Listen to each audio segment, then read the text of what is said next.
Magandang gabi po, Sir JB. Meron po akong ikwento sa inyo na magpasa hanggang ngayon ay hindi ko pa rin nakakalimutan. Itago niyo na lamang po ako sa pangalang Mabel. Ako po ang tao na maaaring tawagin kahit isang tuka. Dahil hindi po ako nakapagtapos ng pag-aaral at wala rin magandang trabaho. At ni ultimo mga damit ay wala akong pambili. Isang hapon, naglalakad kami ni Ami. Ano ba yun, Mabel? Bakit ka ba nagtitiis sa punit-punit ng mga damit? Wala ka ba talagang pambili? Tanong ni Ami. Sorry, Bes, pero walang-wala talaga ako eh. Ang sabi ko naman, ganun ba? Sige, ganito na lang. Pauutangin na lang kita ng pambili mo ng damit. Pero, sa isang kondisyon, sasama ka sa akin sa Iloilo, ha? Ang pangiting-iting wika ni Ami. Sige, pero ano naman palang gagawin natin sa Iloilo? Tanong ko. Kasal kasi ng aking panganay na babaeng kapatid. Malay mo, dun ka na makakahanap ng mapapangasawa mo. Hahaha. Ang patawa-tawang sabi ni Ami. At dumating na nga ang araw sa pagpunta namin ni Ami sa Iloilo. Gabi na nang kami ay makarating at napansin kong abalang-abala sila para sa kasalang magaganap kinabukasan. Ami, saan ba dito ang banyo? Kanina pa ako inghi eh. Tanong ko. Doon sa may unahan. Umanan ka, tapos liko, may makikita kang malaking salamin sa tapat nun. Sagot naman ni Ami. At patakbo akong humakbang patungo sa banyo habang nakahawak ang aking mga kamay sa masakit kong pantog. Sa aking paglabas sa banyo ay si Ami kaagad ang hinanap ko. Pagkarating ko sa may sala, dahil tanging siya lamang ang aking kakilala sa lugar na iyon. Lumabas ako sa malawak nilang bakuran. Nagpalinga-linga ako sa pag-aasam na mahagilap ko si Ami. Ngunit mga pailaw, tugtugan at mga lasing lang ang aking nakikita. May ilang mga batang lalaki akong nakita, kaya't agad ko silang tinanong kung nasaan ba si Ami. Ngunit ang tanging sagot lamang ng mga ito ay hindi rin nila alam, kaya't nagpasya na lamang akong nagtungo sa may gate sa pagbabakasakali na makita ko ang aking kaibigan. Mga 5 minuto na akong nakatayo sa may gate habang nakaharap sa may kalsada. At maya-maya pa ay bigla ko na lamang narinig ang isang pamilyar na boses. Kaya't agad akong natuwa. Hoy Mabel, nandito ka lang pala. Kanina pa kita hinahanap. Anong ginagawa mo pala dito? Tanong ni Ami. Ay nako Bes, kanina pa kaya kita hinahanap? Sagot ko naman. Ganun ba Bes? Sorry, inaya kasi ako ng aking kababata na uminom eh. Tumakas nga lang ako dun eh, para hanapin ka. Sabi naman ni Ami.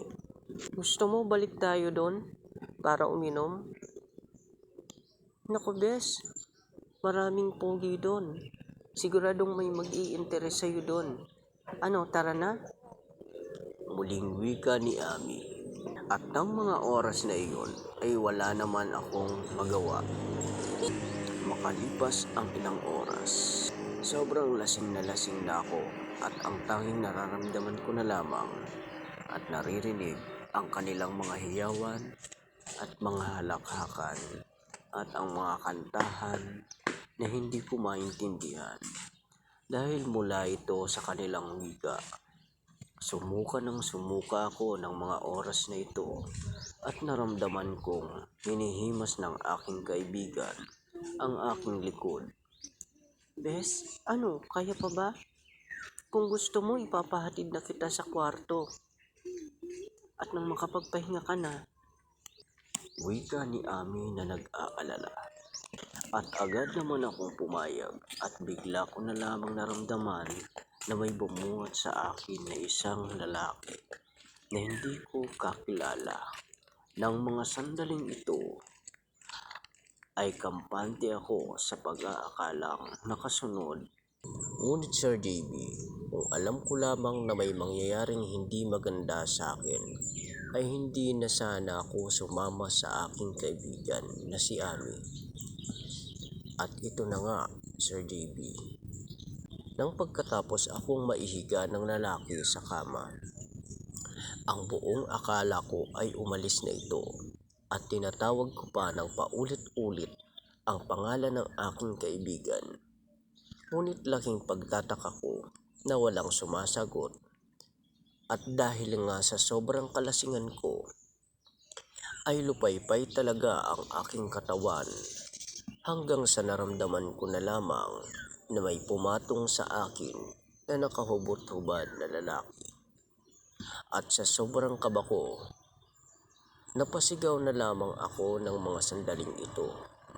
Ngunit mahigpit na tinakpan ng mga palad ng lalaki ang aking bibig upang walang makarinig sa akin. Tanging paghikbi at pagtulo ng luha na lamang ang aking nagawa ng mga gabing iyon, hanggang sa unti-unti na lamang nakuha ng lapastangan na lalaki ang aking pagkababae. Kinaumagahan ay kumatok si Ami sa pinto. Naramdaman niya siguro na hindi nakalak ang pinto, kaya't binuksan niya na lamang ito. Nang mga sandaling ito ay naabutan ako ni Ami na nakaupo sa may sulok habang umiiyak at bakas sa kanyang mga muka ang pag-aalala. Bes, ano bang nangyayari sa'yo? Bakit ka umiiyak? Tanong ni Ami. Paulit-ulit itong tanong ni Ami, ngunit halo-halong galit, takot at pagkabigla sa pangyayari. Hinimas-himas ni Ami ang aking likod habang hindi humihinto ang pagtulo ng aking luha.